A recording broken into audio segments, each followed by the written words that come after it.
And I just want to echo Róisín and Michael by saying thank you so much to Moze, Paul, Thaddeus and Sam for humouring us poets and bringing the poetry to life with your amazing musical creativity and mastery. And also, everyone stole everything I was going to say, but Moze, the Same Page Anthology actually features Michael Ray and was co-edited by myself and Róisín, so that's at the back of the room. And if you would like to buy one, all proceeds to charity, then ask anyone and we'll figure it out. Okay. My first poem is called Burlesque.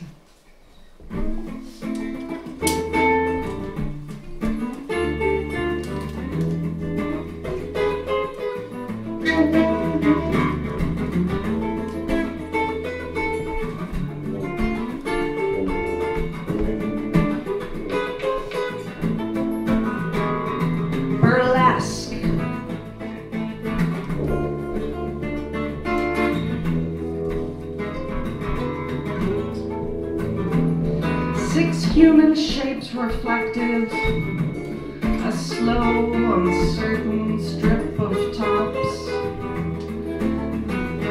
Not sky-clad yet, but wrapped up in cold arms, ashamed. Elbows bent to obscure, impure nipples, brown and pink. Eyes hip-hop in wet sockets, jerk, pop, and lock, relief to rest their gaze on divine melody. As serpent twine from foot to waist, this goddess is unafraid, even with her clothes off. She illustrates that girls with generous proportions can simply swim their shoulders, while those of more flat physique can bounce on the balls of feet.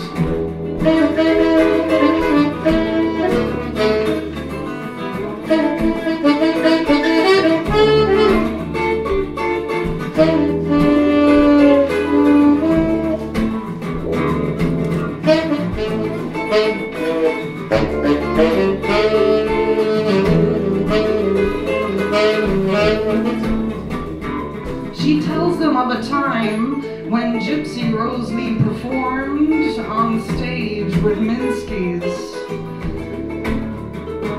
A strap snapped when her gown fell with a splash. Every beast in the audience grew horns, and to groans of joy her act was born. She teaches that shame is a fire with flames of doubt that consume. We must be fierce without armor, fearless to reject a Puritan world and emerge like that Phoenician bird. Shame, the only thing in ashes. She bestows upon them pasties, hand-stitched in custom sizes, tiny shields to mount rebellion against censorship of their breasts. Tie with a thread for Boston style, still overdressed, laughs Lady Godiva. By the time they glitter on the stage, their guilt is stripped away. They no longer fear the gaze of men, like Diana feared from Actaeon. Proud of fat folds and soft curves, jubilant tassels swish and twirl.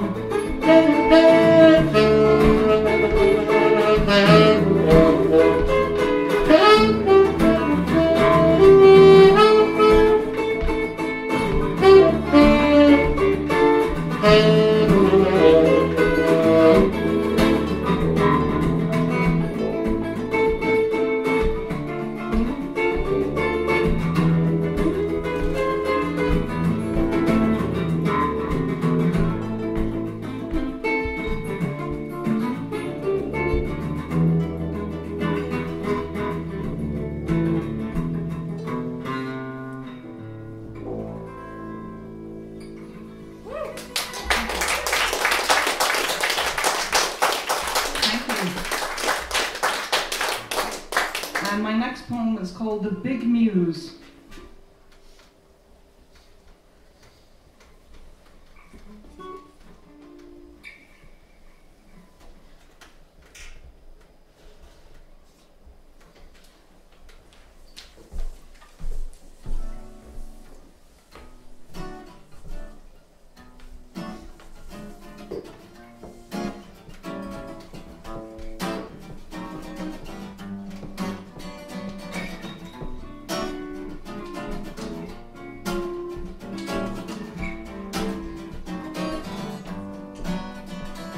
The Big Muse.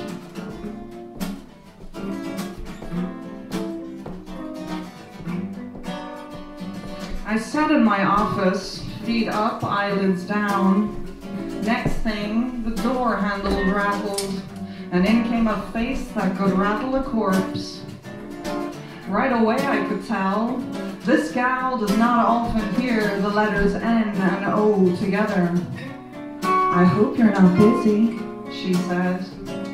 Her voice was soft and warm, like a sleeping kitten. Not busy at all. I put my feet down, stood straight up, opened my arms, welcomed her in to the office, or my heart, I wasn't sure, but the result was the same. She walked in and took over.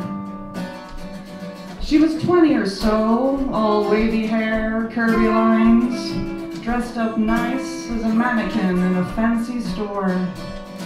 I was busy drowning in her eyes, wondering would anyone throw me a line, when a whole army of dolls marched right in after her.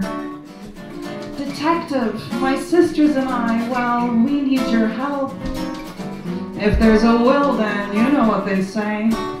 She smiled a smile, one you want to die inside. Happy, that is. Her name was Arabella, and the doll army were sisters. Cleo, Mel, Polly, Terry, and Ursula. Turns out there were 9 siblings from a family of old money and older blood. I hope there will be plenty of the former, little of the latter, and a lot of whatever Arabella wanted. The problem in paradise? One of the sisters had gone magician. Full disappearing act, left behind neither a rabbit or a hat, and the sisters one short of a full Ennead. They gave me a name, Callie, and a handful of limp leads without a single hand to harness. There was the bad relationship with their mother, a titan, gigantic in ego as she was in power, made sure the girls never forgot. But none of them thought it was mother's style to eat her young. They said she wouldn't even swallow a vegan sausage. Then there was the boyfriend, Thane, or recent ex-boyfriend, the girls weren't sure. He was a movie star of the singing, dancing, break your heart variety. He was blind to sense and like sisters. A formula adding up to unbalanced equations, with Cleo dropped before Callie picked up. And then the cheap toad found in her dresser drawer. On the front was a goat in glitter winking, like it had seen me in my underwear and had footage to prove it. I'd seen that goat before, and the Amicliff music symbol on the back sang me a song saying I was right. That night, the Goat House happened to be hosting a soiree, one you need a soul of soul to see you inside. Fortunate for the sisters, I dated the devil long ago and she don't do returns. I pulled up to the address somewhere between not too early and a few minutes late. It was too beautiful a house to be doing ugly things in. I tipped my hat as I tipped the doorman and in I blew like a leaf on the breeze. It didn't take me long to find Callie. Turned out she was the center of this universe.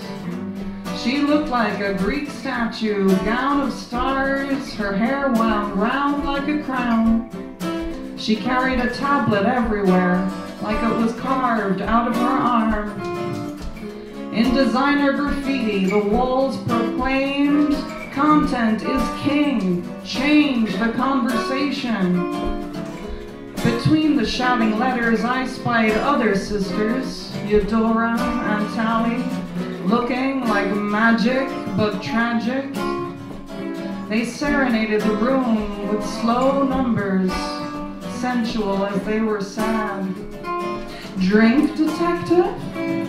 I spun and was confronted with Callie and a whiskey neat. At least I knew what to do with one of them. My sisters sent you? The way she asked it said it wasn't really a question. I answered anyway. They think something sinister's got their sister. I'm selling help, but it doesn't look like you're in the market.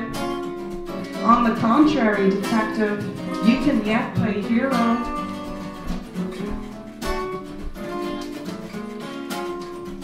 I left a few hours later and a couple of drinks heavier.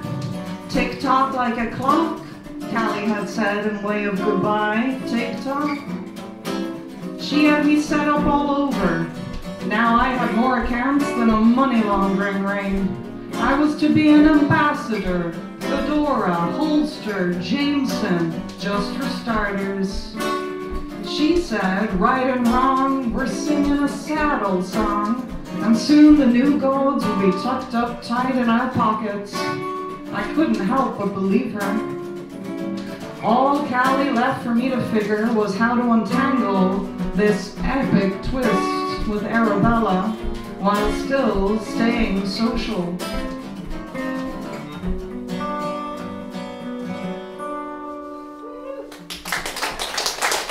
Thank you.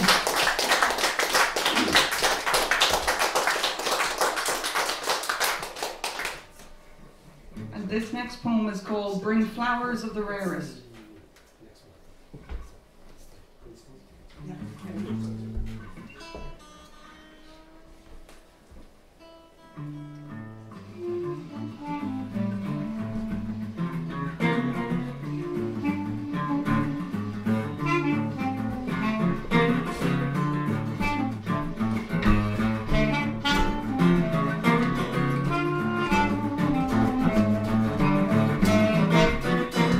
I remember the churches, the Church of the Ascension, St. Vincent's Church, St. Augustine's Church, St. Mary's Church. I remember her and me. I remember the vast church with high-reaching arches. I counted the panes of stained glass windows, tracing the thick lead cames with my mind. The smell of old hymns, the smell of varnished pews, the smell of flowers, the taste of secrets. At Christmas we wait in a queue for the nativity scene with painted stone characters. Sheep, donkey, angel, Mary, Jesus, Joseph, Granny. She would take a small clump of manger hay to disperse strand by strand to keep us safe. The dumb thing is to keep it in your wallet. I have one in my wallet. My mom carries on the tradition. She misses her mom. I miss my mom even though she hasn't died yet. I know what is coming. Shapeless sadness. What shape is sadness? Her mom died by hemorrhage during labor when she was just a girl. The baby was buried in the coffin by her feet, in the coffin by her feet. Granny suffered from depression and was very hard on herself. My mom suffers from depression and is very hard on herself. I suffer from depression and I am very hard on myself. Apples and trees, apples and eaves. Did religion bring meaning, structure, afterlife, maybe, familiarity, maybe, hope, maybe, escape from 7 children, escape from the house, escape from the times? I suppose it's the same for all believers. I suppose I feel betrayed because she was dedicated to all those Christian rules. She didn't drink, she didn't curse, she didn't have sex except to conceive. Mass today, mass tomorrow, midnight mass, morning mass, Sunday best, yeah way, yeah right. She gave it all to the church and was not rewarded on earth, although they are careful to technically not offer that. What a scam, give me your money, tell me your secrets, suffer unto me the children who I will make suffer, and you will get plenty. All you need to do is die. I feel betrayed that they betrayed her. The system was designed to betray, designed to control, subdue, dominate, destroy, control money, money, control money. Control memories, my private moments, safe and loved in the church, counting pains, tracing canes, holding her soft and spotted, wrinkled hand, immersed in the mysterious adult world, the smoke, the dust motes, dancing like microscopic angels. I now know their dead skin cells, or dust mite shit, like I now know the robes of organized religion are made from human skin. The Irish have been slaves to the church ever since their pal Patrick drove all the snakes from Ireland. Snakes, pagans, pagan snakes, anyone who's not one of them is a dirty snake. They're the fucking snakes, sticking their snakes in unmarked graves. I sat next to her in church counting glass and flowers while they buried babies and grapes. Baby booties lined the walk to the last Magdalene laundry on Sean McDermott Street. Hundreds and hundreds of empty baby shoes never worn. Silence, we walked in silence. We cried in silence. The Pope threw a party.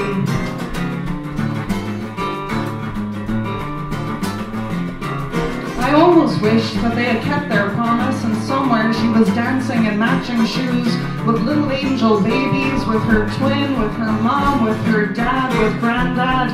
And there's always cake, there's always a party, there's always enough, and no depression, and no money, and no sin, and no inequality, and nothing to worry her except social anxiety from the weekly visit from Jesus, Mary, Joseph, and the whole holy cabal.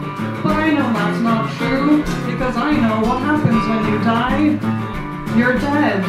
You're just dead. You rot and disintegrate, and things eat you, and you become them, and then they die, and things eat them, and eventually your atoms go back to the beginning, back to the universe where they belong, and get recycled into new things like stars and asteroids and space whales and dark matter and plasma and sunlight and oxygen and mushrooms and water and seeds and lava and even other humans. I wish they had just told her the truth, because this truth is so much more amazing than anything a human can make up.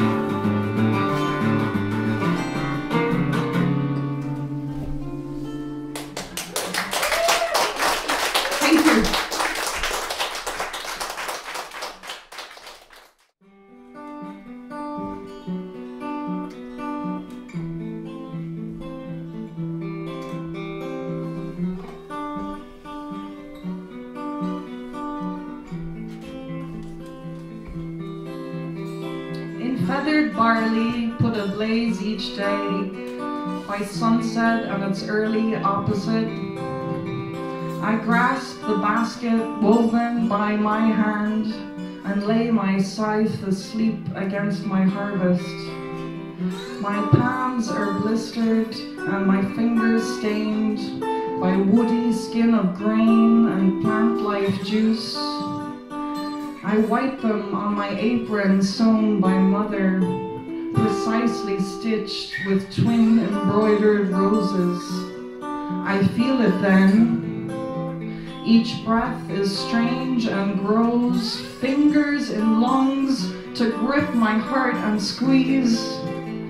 I look up over fields, through thick, tall trees, a shepherd searching for a friend, the wolf.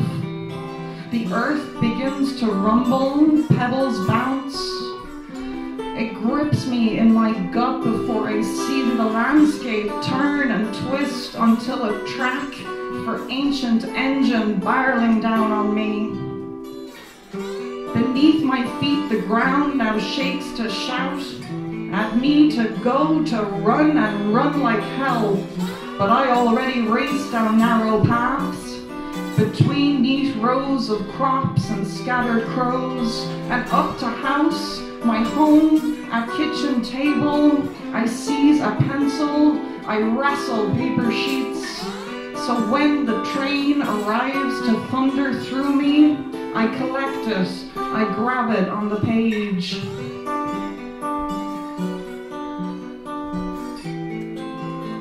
Then other times, I am not fast enough. I leave it all when I first hear a rumble, run like I am a wolf with thirst for life.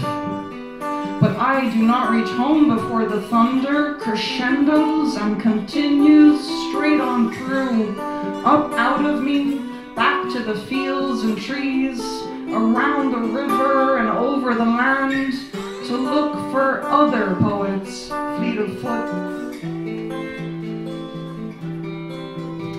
And then there are the moments when I run, and even running still I almost miss. I'm in the house, the paper and the pencil, but it already hit and plows right through. So I reach out with other hand and catch it, catch the poem by its tail, and I pull it backwards into my body, all while I am transcribing on the page.